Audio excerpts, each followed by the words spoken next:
make sure. Okay, welcome. Good afternoon. How's everybody doing? So realtors tend to be late, so I'm willing to bet we're gonna have people walk in the next 5 minutes. We can make a time management joke if we need to. For you guys streaming online, thank you for being here. You guys are for a real treat. So here's what we know. You guys could have chosen to be anywhere in the world right now. You're choosing to be here with us. And so I take that very seriously. Knowing Ellie for as long as I have, she takes that very seriously. And just to set the table for a great discussion, here's our mindset today. We want you to walk out of here with one action item you can implement by the weekend. Okay, would everyone love that? Yes, Mary says yes. Awesome. So, quick intro. I was just telling Ellie, so we have known each other 8 years. And you got licensed at the end of 12?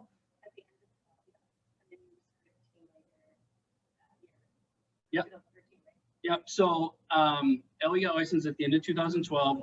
I became the team leader at the Otsego Buffalo. I mean, it was barely Buffalo then, but then became Hutchinson St. Cloud. I became the team leader there January 1st of 2013. So what's fun about that is she just got licensed. Some of you sitting here just got licensed. And what's fun about that is you can build a massive, massive, massive business in a very short amount of time. And what I'm honored to be sitting here with you thinking, like, I have seen you grow before my eyes in the last 8 years. So, you know, all the way from being a brand new agent to now, you know, so last year's stats, 34.1 million, which to be honest would have been the #1 team in this office by a long shot. 115 units, team gross commission income, $987,000. Get it, girl. I mean, we could have squeezed out $13,000 more to hit $1 million. You should have sold your house or something else.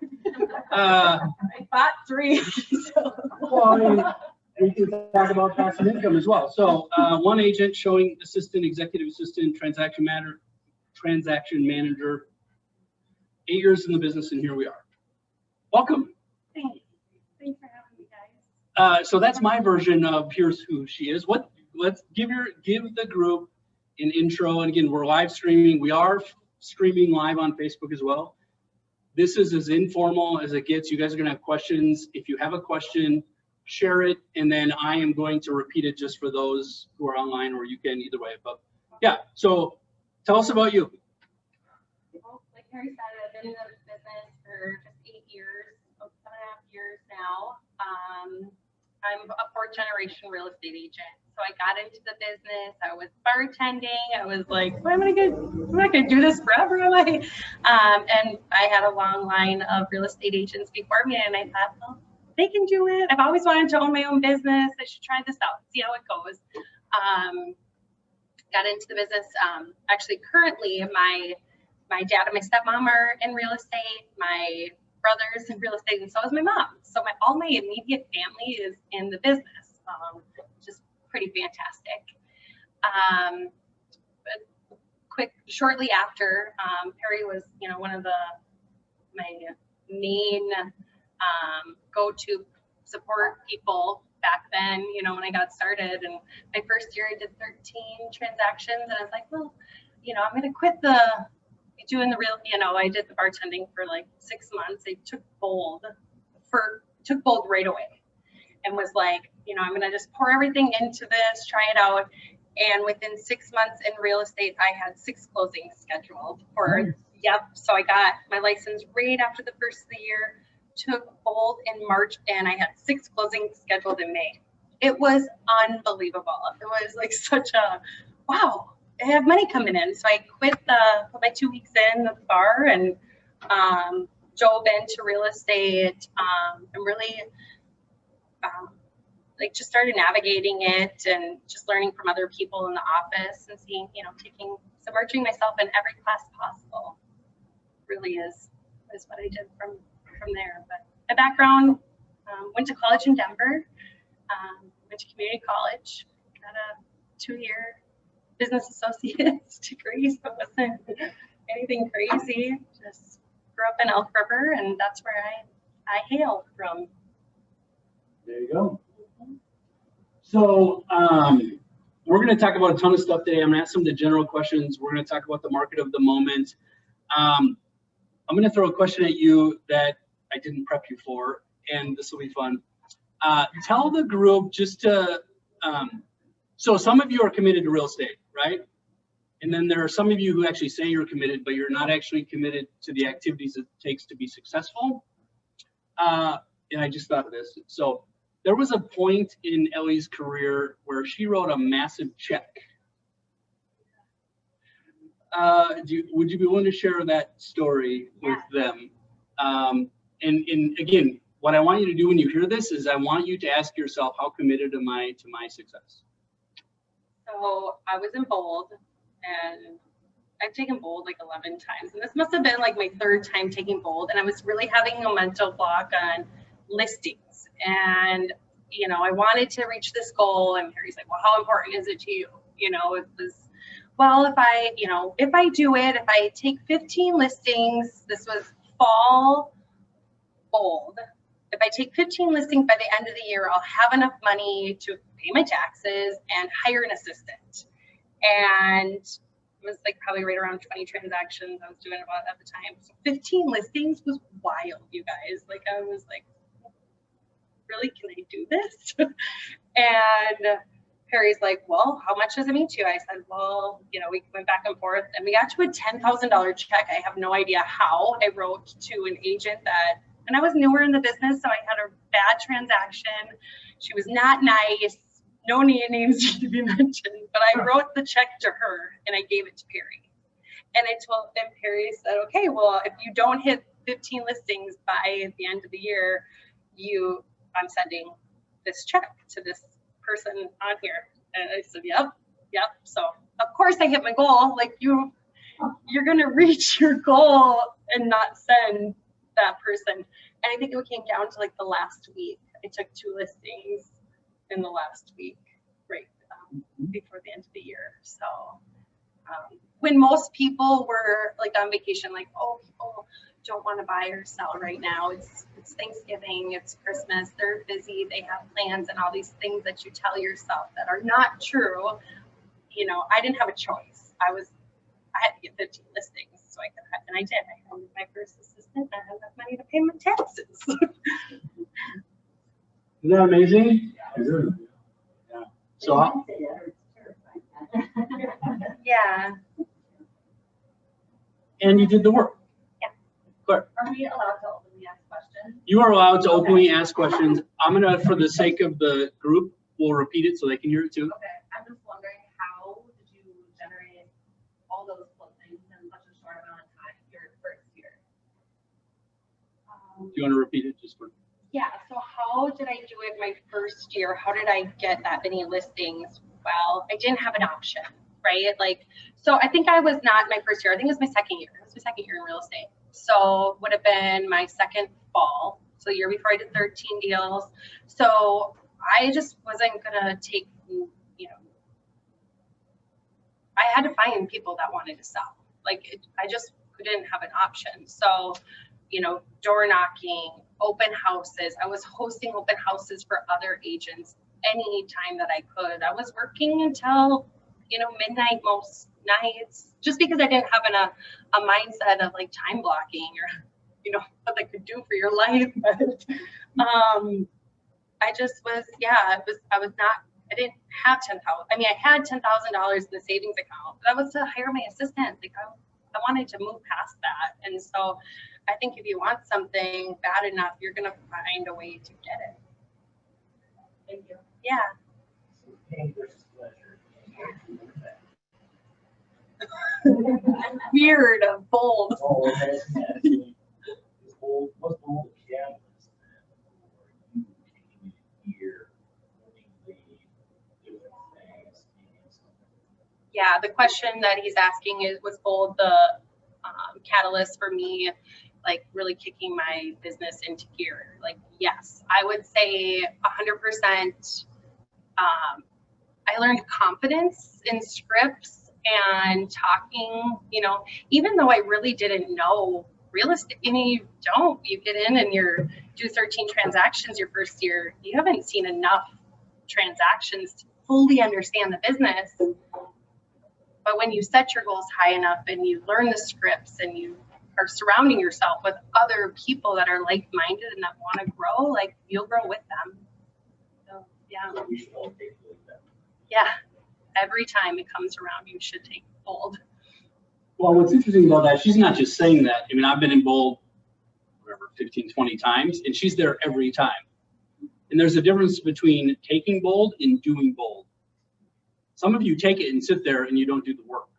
And I think every time you're in a different place and you're learning something different. So like maybe your first time you're doing it, you just really want to focus on the scripts. You want to really practice those and really get good at it. The next time you're like, I'm just going to master the, objection handlers or the listing presentation. I'm going to really focus on that, So every time you'll just find yourself pushing yourself to new levels. And the cool thing is you're on a team and you're all supporting each other and you don't want to let your team down. You want to show up every week with your numbers, help other people in your group, no matter where you're at in your business. If you've been in it for 10 years or 20 years or it's your first year, you'll learn a lot. Thanks, Joe. And mindset too. I mean, huge. In this industry, I feel like that's almost all of it, right? We can beat ourselves up about the little stuff, but when you have a group of people that are coming together and that are positive, it's huge. Well, what's fun about that statement is we've known each other 8 years and I have not once ever seen you in a bad mood. Really? I really think so. Yeah. That's cool. And that comes from your dad. I've never seen him in a bad mood either. Yeah. So, you have a question in the back, sir? Well, I just had, a question if you have time. Go ahead, sir. So you said 15 listings in 6 months? It was 10 weeks. Yeah, it was 10 weeks. Because bold 7 weeks, I guess, 7 or 8 weeks. Mm-hmm. So you must have had to get through, to turn someone who was a hard no into a hard yes. You had a good example how you did that? Anyway. A hard no Listing. of not listing their house. Well, I guess it really comes down to their motivation, right? I mean, if they're motivated, if they have a reason, it's really finding out what that is. Is it, I think the thought of moving is a lot for people. Like, going through that process, if they've been through it before, they're like, I just can't imagine having to do that. But there is a reason that they want to move, and if you can find that out, what that reason is, and really dig in and find their motivation and care about their motivation and spend time there, I think, and show them a way to make it happen and take the pain and pressure out, what is it that's keeping them from doing it? And then if you can just squash that and get rid of that problem for them, then most of them will. Yeah, I think I ended up, I had a family member randomly that said that they would sell their house. Like, you're just gonna find somebody. But that was a thing too. I was asking more than I would have, I mean, that was the other piece. Like, I had to ask more people. Because there was 15 people out there wanting to sell their house. I just wasn't putting myself out there to find them until I wrote the check. And put some, You're doing 100 contacts. what's that? In bold, you're doing 100 contacts. Exactly. Yep, you're doing 100 contacts a week. Sometimes you're doing them in one day because you're like, Another question for you. When was your big breakthrough? What did you do to get to that big breakthrough in your business? big breakthrough in my business. When was my When's your biggest year-to-year? Like increase, like we did 13 units, then we did, last year we did 115. So honestly, it was like 13 27, it was like 40, 56, and then 76, 76, and I was having a hard time getting past that. And then last year was 115. So how did we make How that did jump? we make that jump? We got really purposeful on, I'm a huge, like, I love my sphere. I love my people. Like, I love my community. I love my past clients. And I was not working that at a high level. And I think due to systems and models that we implemented in the 36 touch around that sphere, we were able to show our love to them through events. And over time, that paid off. 87% of our business last year came from our sphere. 115 transactions, 87%. So let's say Joe's in your sphere because whatever, you know him from church or, you know, the Lions or whatnot. How often is Joe hearing from you, letting him know he's a resource? A lot. So we have 6 events a year. Some of them are little, you know, where we're, you know,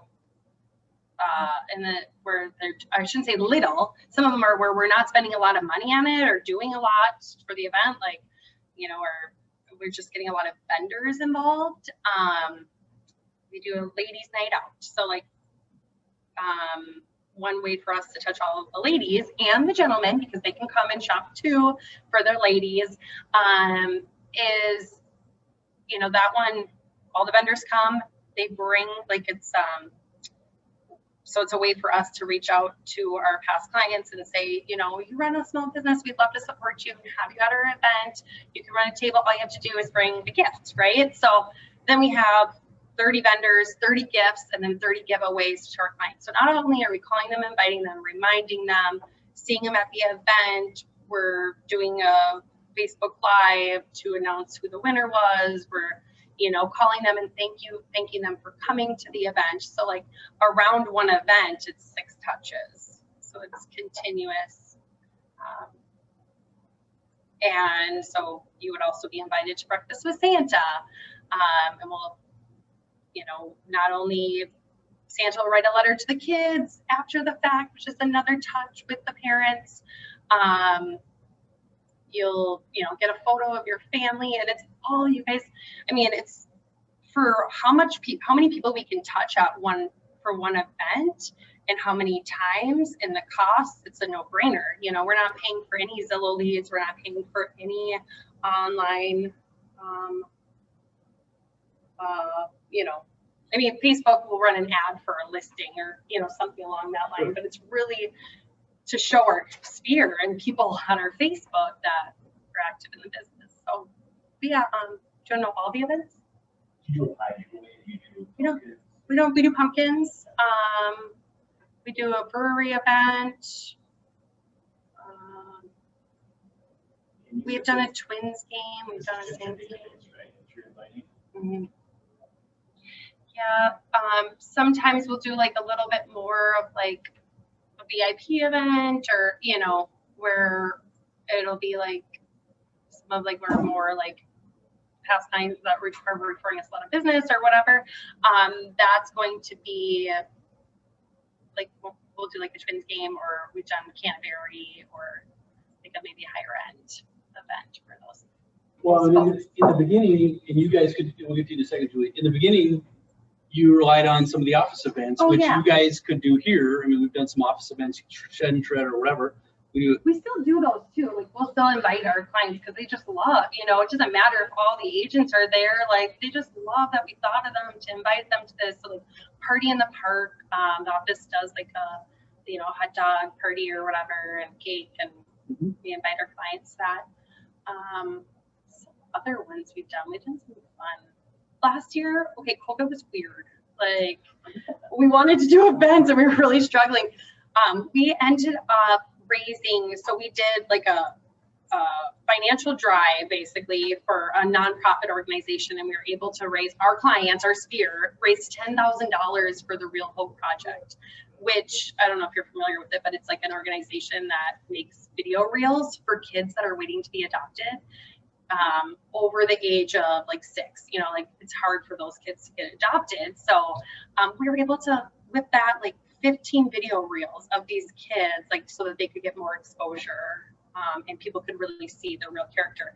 And what a cool thing, like it didn't cost us any money. Like we just put out campaigns and we donated as well, but it didn't cost us money for the, right? You don't have to do that. So if you had no money, this was one of your questions for me, if you had no money, not a dollar, and you wanted to make an impact on the community and you wanted to build relationships, find something you're passionate about, and I bet there's other people that are passionate about it too, and I bet you can get some people to give back with you.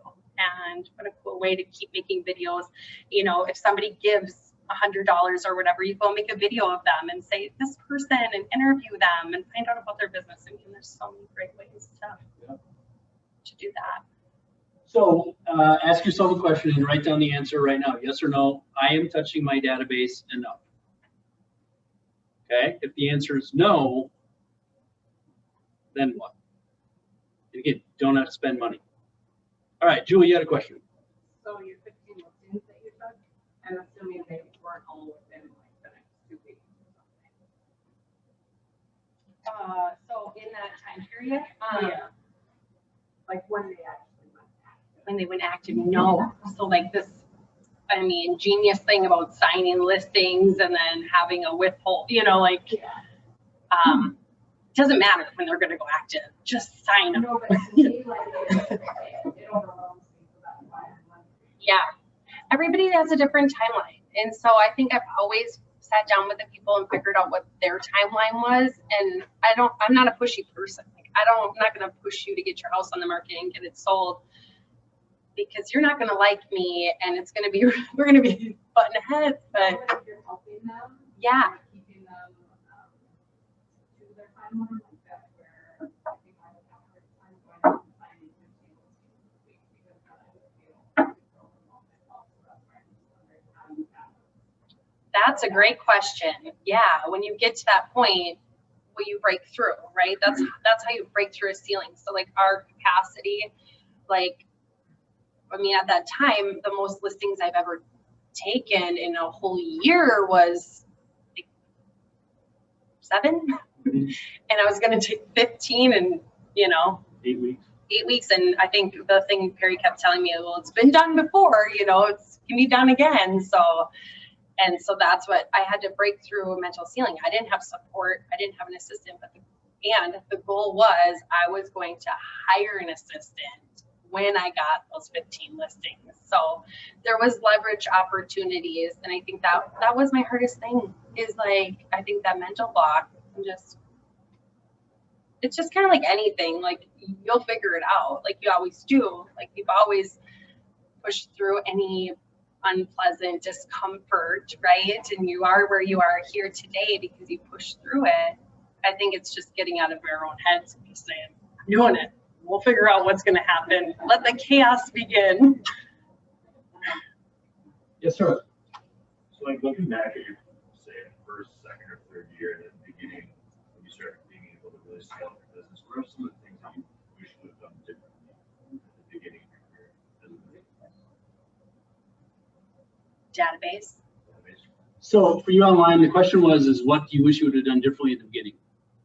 Database. Like, I just wish I would have lived in my database like every single day. Like, and that's the most important thing. Those people, I mean, especially think I did 115 transactions this year. 87% of them were from Sphere, right? So it was, as much as I took Bold, so I took Bold, twice a year for the first 6 years in the business.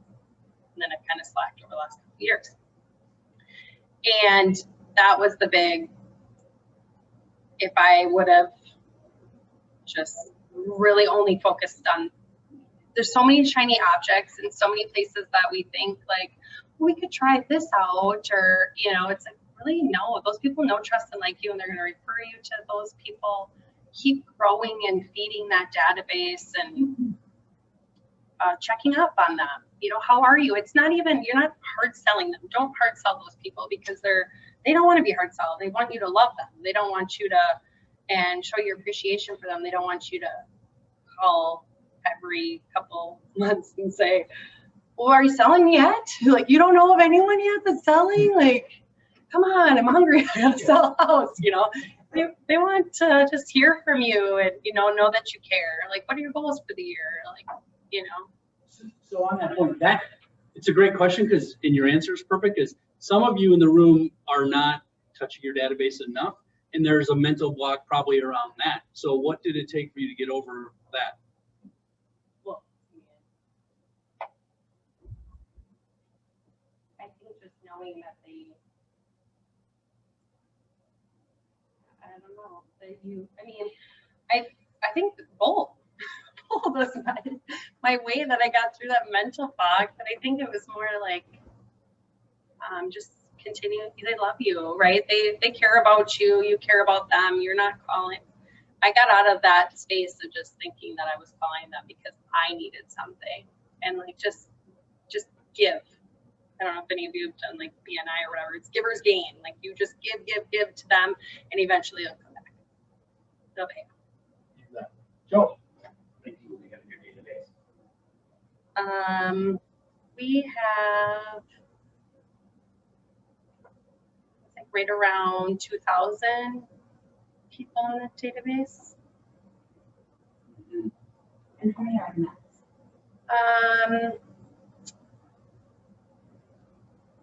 I would say, I mean, okay, so net wise, I think we're close to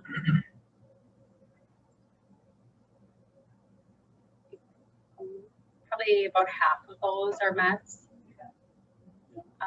We have a huge social media presence. I think I have over 3,000 like people on my social, my Facebook or whatever. It's just constantly, and like I'm active on there. Like I like my people stuff and I comment on my people stuff, and I don't really, I'm not like focused like Facebook time. It's like focused, like, just making sure that I'm touching on those and not just searching through and looking at everything, like it, comment on it, like, they love it when you do that. So we're about halfway through, time flies. So let's talk about the market of the moment. And just, the market up there is crazy, just like it is here, right? So how are you guys winning? I want to talk about just what are you doing to win, multiple offers? I mean, whatever, any secrets you can share that might be a benefit to them. One thing, we're doing is just setting expectations with the buyers up front, being honest with them that it is, competitive market, and here's, explain to them like some of the different things that people are doing. Obviously, like a lot of people are forgoing their inspection, right? Their home inspection is one, it's sharing that information with them, obviously not telling them to do that. But that's one way that people are winning out in multiples, doing appraisal gaps, offering, depending on where they're financially comfortable, can they do an appraisal gap or, just kind of setting some of those expectations. We're not getting away from that buyer consult, right? Like that's extremely important. Like having that upfront consult, especially in this market, it's so important because you're going to go to write that offer and you're going to be more frustrated because they don't want, they're like, oh, we're going to write like 20,000 under, and we want to have all these things inspected, So if you can set the stage and have that consult ahead of time, I think it's huge. And I think with the listings is just being prepared that the market, could or is whatever shifting, and just preparing the listings too. Like everyone's saying homes are selling for 20,000, 30,000 over the asking. You have to remember now that's starting to correct itself, right? So those ones that we're selling now, we have appraisals that have come in, those properties have sold. Might not get 20, 30,000 over, you might not even get over your asking. So just preparing them that, I'd rather price competitively than have you sit on the market month after month, another bolt script, month after month. And then people wonder what's wrong with it, why it's sitting there. Those are some of the scripts that we're using. Any other specific questions that anyone has in regards to like, maybe objection handlers or? So, Ellie, I'd love to sell my house, but I'm not sure where I would go, and I don't want to compete with all these multiple offers. Oh, I can totally appreciate that, Terry. You know, right now it is a hot market, and you know you're going to get top dollar for your home in this market. Like, thankfully, you have a house to sell, right? Can you imagine being one of those first-time home buyers right now in this market? Like, yeah, you have that return on your investment that you can put down the next house.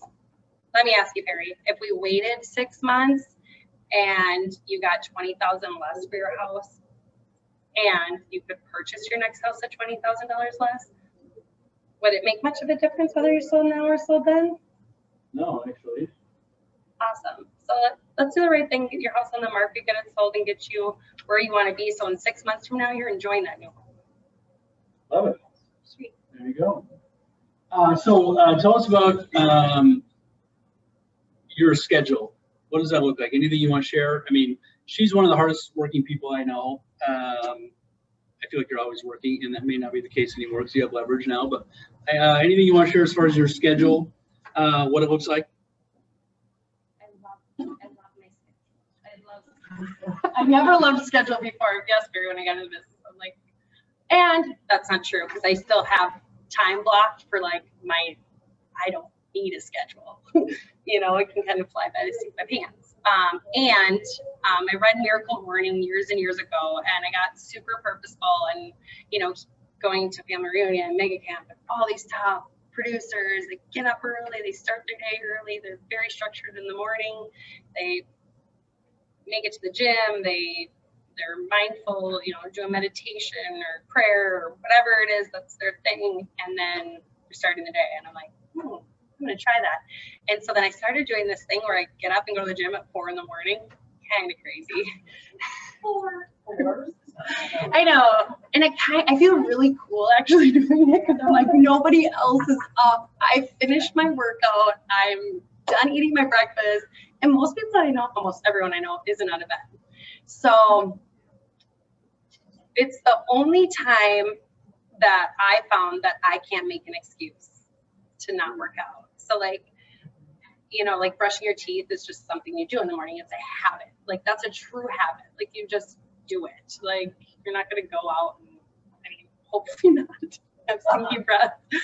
And that was my thing. It was like, I just have to get up, do the motion, working out, you know, and then once that was started, like it was done with. Otherwise I would have this like conscious thing like all day long, like thinking about that workout that I have to do at 5 o'clock. If I didn't have a showing that showed up, I was going to find an excuse not to do that workout. So it was just not an option. So my workouts at 4, come home, eat, do my meditation, either journal or read. I have time to sometimes do a load of laundry, get ready for the day. And I'm at the office between 8 and 8:30, and nobody calls me or bothers me in that time because none of your clients are up yet. So it was, you know, I can order my groceries online or do whatever. It's my time. So that's my most purposeful. Like, and then I get to the office. We do a team huddle at 8:30. I'm doing follow up, generating new business. Touching base with old, you know, friends and family or old business, and then scheduling appointments after that. And most often I'm not working evenings. The last 6 months, I have been the only producing agent on my team, and I have not worked evenings or weekends. Tell us more. What do you mean? I'm just like super purposeful, like, and I'm not gonna lie, like here and there I'll show a house in the evening, or like people just respect my schedule. Like I think you have to have enough respect for your schedule, and they're gonna work around yours. So like you think because they work 9 to 5, they will not meet with you at 3 p.m. You're wrong. They will respect you if you respect you, and you say, I have appointment. Do you have availability 3 to 5 on Tuesday, or would Friday at noon be better for you? And you'll be surprised. They well, neither, if they say neither of those times, okay, I have Monday at 2, would that work? You know, and I mean, obviously there's people like, I just absolutely can't take time off of work. It's just so rare. If you don't ask them or give them that option, it's pretty rare that they're going to fight back. Some of you need to write that down. So. And if the property is going active on a Saturday, I'm going to find somebody to show it for me and pay them to show it, because I am not going to waste my weekend showing a house. And it's worth it to somebody to do that, right? I mean, you're starting out in the business. There was a time where I did it, and you can still leverage it and spend the time with your family. So. And you'll be where on the weekend? I'll be at the lake, about the Airbnb that sometimes I'm at. Most of the time I'm renting it out. We'll be fishing. We like to travel, spending time with family. Most of the time I'm not in town. Yeah. So let's talk about investment properties and passive income. So, I bought my first property in 2015 after 2 years, right? So I'm like, oh, and I actually rented out a room, right? So I started out like that. Like I bought it, FHA, 3.5% down, got a roommate, she paid half the mortgage. Eventually I bought another one, put renters in that house, moved into the next one. And I didn't have a family or anything like that. When you're real young, or when you're single, you have an option to just buy, move into, once you can afford the next one, and rent that one out.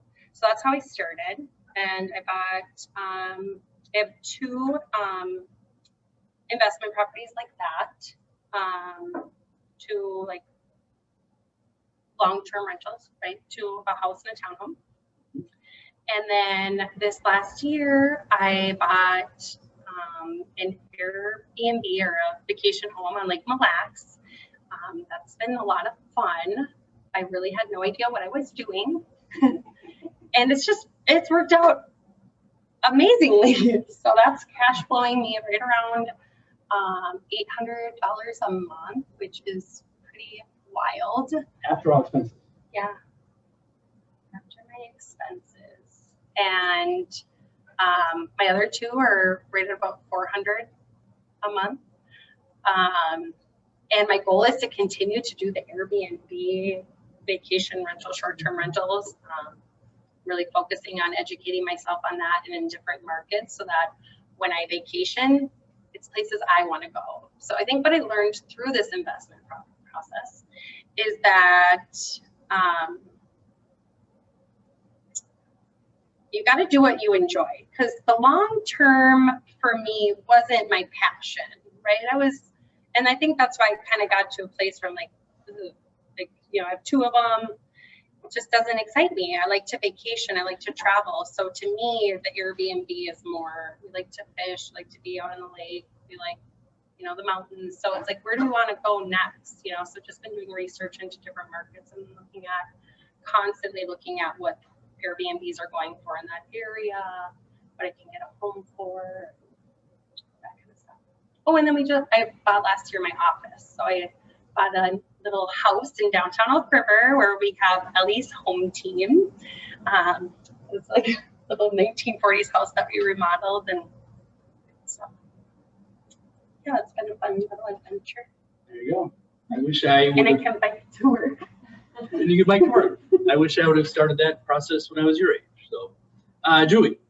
So the $800 that you're making a month from the Airbnb on the left, are you saving that so that you can buy a furnace, those types of things when they need to be bought, or are you It's beer money. Yeah. Just kidding. Go ahead. Sorry. Yeah, I've never spent a dime out of those properties, not even the long-term rentals. Like that all just goes into a savings account and it sits there. And so that money is used for repairs. There's other options too sometimes for those repairs. Maybe it's not using that money. Both of the long-term investments, just where the market is now, the equity in them is outrageous, right? And there's opportunities there too, right? Like, so it's do we use the equity out of those to buy another investment property? So, but yeah, there's cash definitely adds up over the years in those. Yeah, I'm not. That's good. What should we know that we don't know? What should you know that you don't know about Airbnbs? I think as long as you have a really, and period does Airbnb it. Yeah, no. That's next. Okay. Jeremy's got one, I know that. Yeah. We have a ton of resources as far as people can help. But go ahead. Yeah. What should you know that you don't know? I bet I shouldn't. Like you said, you didn't know anything when you started. Yeah. What did you wish you know then that you didn't? Yeah, that you know now. Anything as far as? Don't wait to get it on the market. Don't play this, oh, you know, like I want to do this project or this project. Get it on, because every day that it's not on marketed, it's costing you money, and you don't need to get top dollar for it. Drop the price and get half of what you're asking for. It's better off that somebody staying there spending the money than you getting, you know, make sure you keep an eye on it and drop it. And then have a good support staff. So like someone to clean it. Yeah. So I want to give you a compliment. We didn't talk about this either. So I've had the pleasure of coaching real estate teams since 2006. And I think of anyone I know, you have the best retention of anyone I know. People work with you and they stay with you. How do you love the people that work for you, and what advice would you give for those of us in the room who have people that work with us?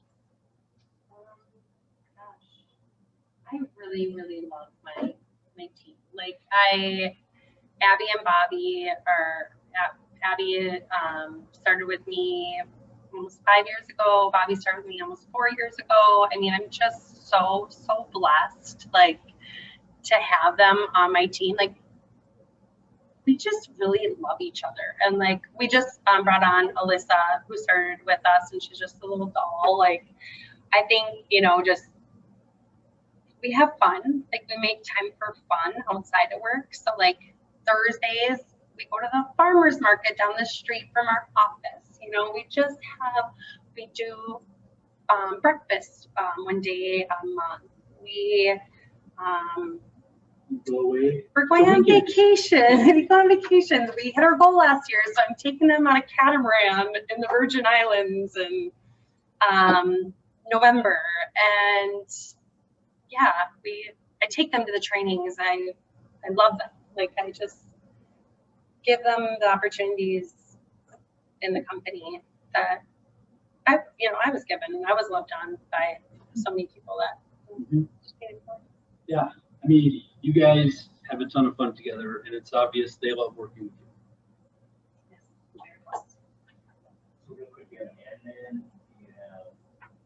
Yep. So Bobby, she's our transaction manager. She does all the transactions on the team, and then Abby is director of operations, executive administration. She's my like right hand woman. She just got back from maternity leave, which was really tough.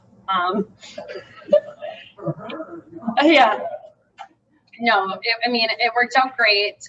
She took 12 weeks, and yeah, I mean, that's another thing. She took 12 weeks. I paid her full. You know, I'm not like I love her. Like, I want her to stay, and I want her to be happy. And yeah.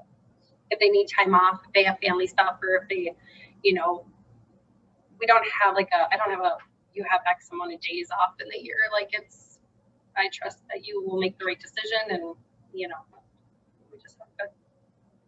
Do you have a buyer specialist listing for the listing specialist? No. So I hired Alyssa on as a showing assistant. We're trying something new. At this time,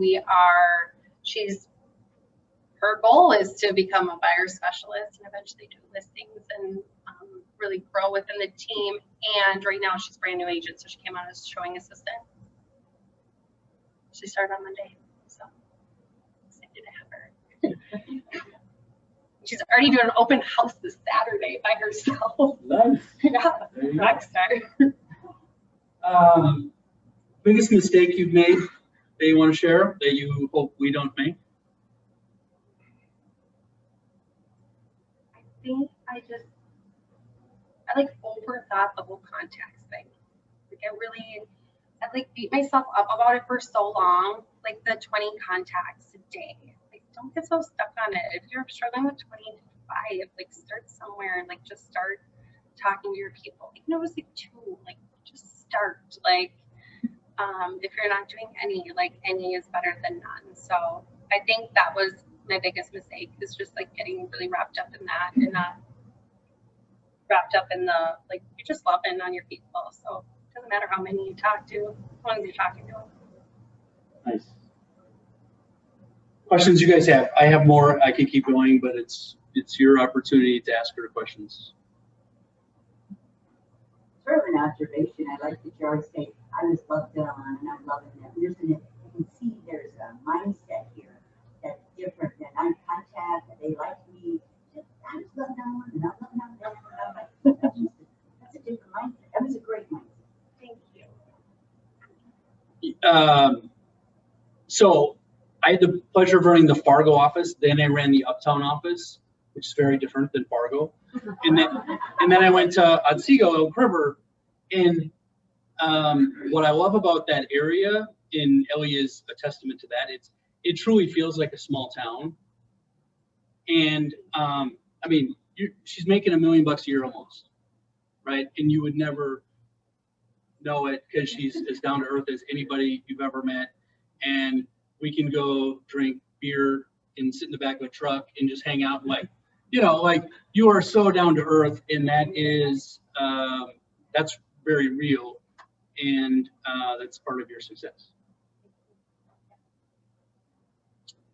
And you're also one of the most social people I've ever met as well. Like you volunteer with the Lions, right? Or you Yeah, did? I'm like super involved in the community. Like Lions, the Three Rivers. If there's an event, I'm going to it. Like, and it's like an even pace, right? I mean, my boyfriend's not so social, so like finding time to like, you have to have a healthy balance of that. So there's time that I'm home with family doing that type of thing, and then there's the time where, which is most of the time, there's always something fun to do and be out. Joe. You farm, is that what you're kind of farm that area where you're not really, it's not that turn, it's just more wherever? As far as what habitats are you asking, or? Yeah.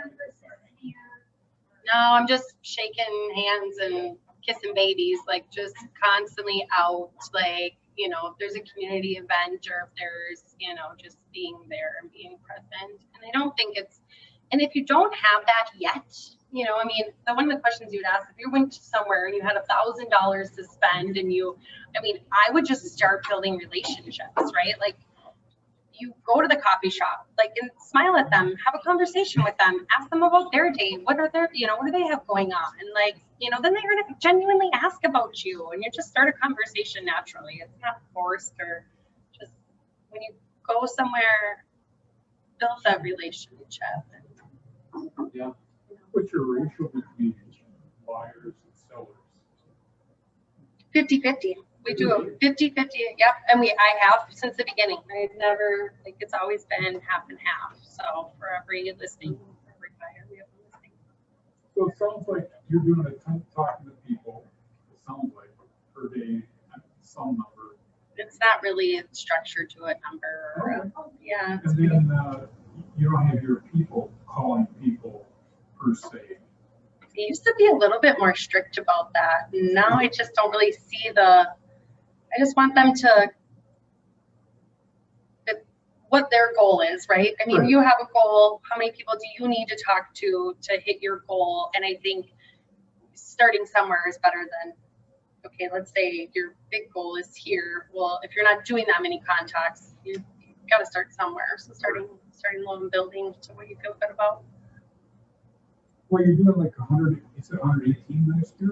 115. 115 units, is that what you're saying? So is it kind of overwhelming in some sense? It sounds like, listening to you, it's not overwhelming for you. Mm-mm. It's about 10 closings a month. I mean, literally.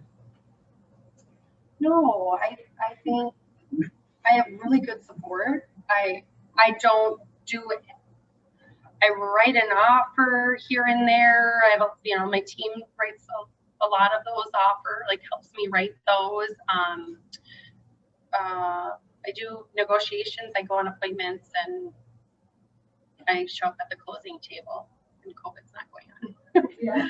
So you're And I was doing a lot of listing appointments over Zoom. So there's a lot of leverage there too. Like, you know, when you say, well, I don't have time to do these appointments. I mean, there's so many, you can do a buyer consult over Zoom way easier than making everyone come to the office. And you don't have to see the house to list it. Like, I think it's a mindset thing. Just like, I mean, before I was in real estate, they were writing like offers on hoods of car, you know, like they were going in and presenting offers, doing some of that kind of stuff. Like, I mean, in their capacity at that time, they couldn't imagine doing a listing appointment over Zoom. Or I write offers from my cell phone all the time. Like, I just log right into the app and boop, boop, boop, send off, you know, attach the email and offer made. There you go. So we have 5 minutes left. I started this conversation by saying we want you to walk away with one action item. If you don't have an action item, you need to come up with a question that will help give you an action item in the next 5 minutes. I want to know if you're competitive with your family and real estate. Competitive with what? Family? Family. Oh. Because you said your dad and stepmom and mom and your brother are all in real estate. And my In the office, in the same office. We're all out of Tom Williams, Integrity Northwest, Otsego. And both my parents graduated from Elk River High School.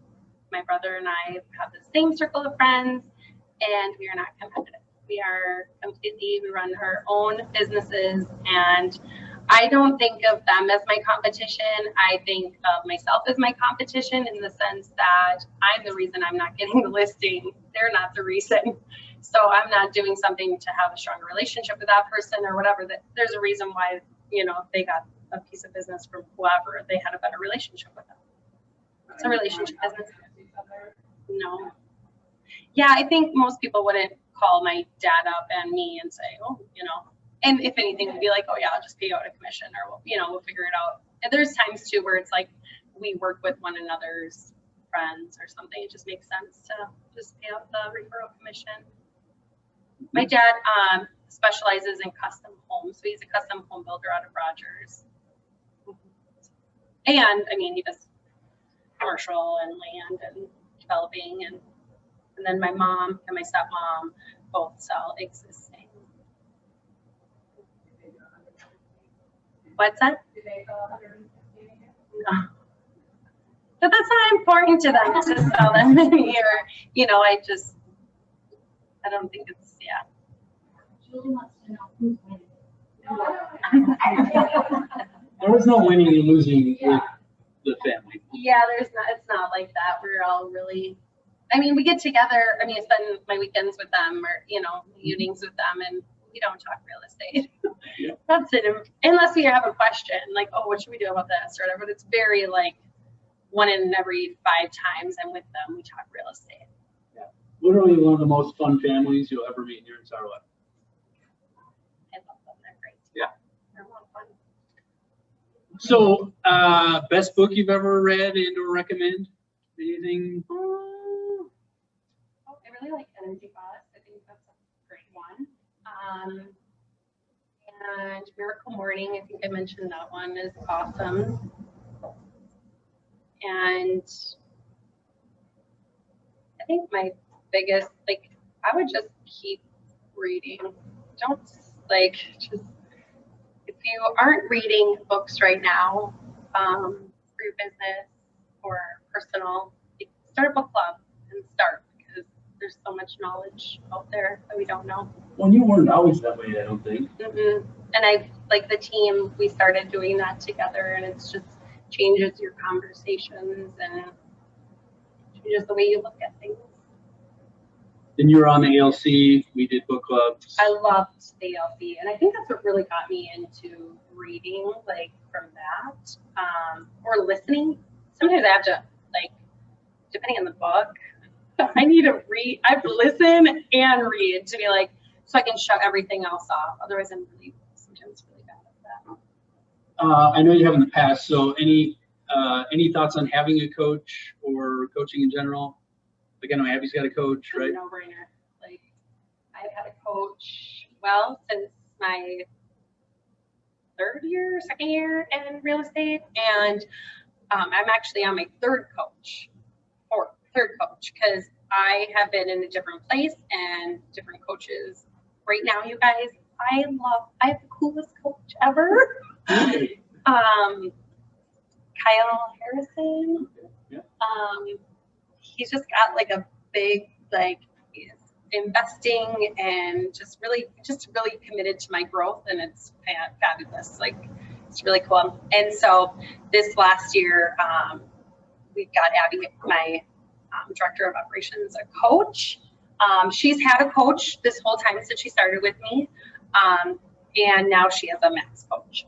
So, yeah, we love mastery, and we are always trying to grow and learn, and it's great to be held accountable as much as it's uncomfortable. Sometimes when you write another check. I still think every time I get on my coaching call, I'm like, I get a little nervous. And that's a good thing, right? Like, I feel like if you're not feeling that pressure, you're not growing. And that's a learned behavior. Because again, we're Not always that natural. way. Yep. Yeah. Any final questions before I have a couple to wrap up? How about commission wise? What's your average commission, or do you ever hit 7% or more? What are your thoughts about that? No, 6%. I'm always 6%. I never go lower. Just not an option. Even in this market? Okay. Love that. We still do the same things we did in the other market. We didn't change our marketing because it will sell faster. We want to just get you more money. Oh, there we go.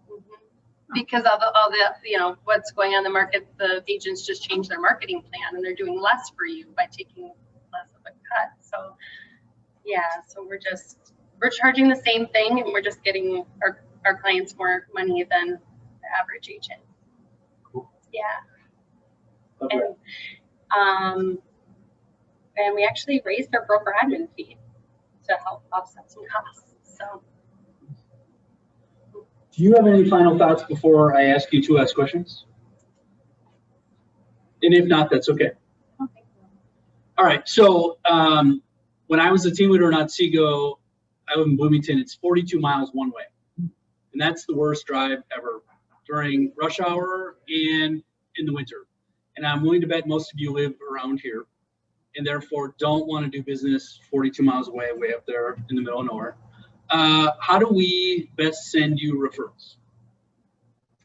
That would be amazing. Ellie's home team, Ellie at ellieshometeam.com.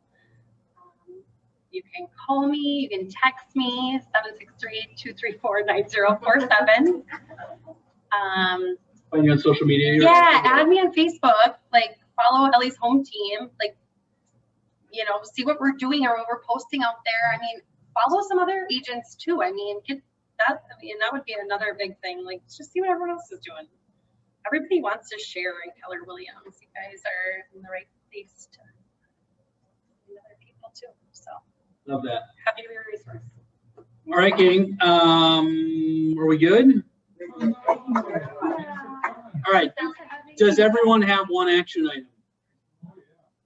Are you just saying that because I'm putting you on the spot, or you actually do? Okay, cool.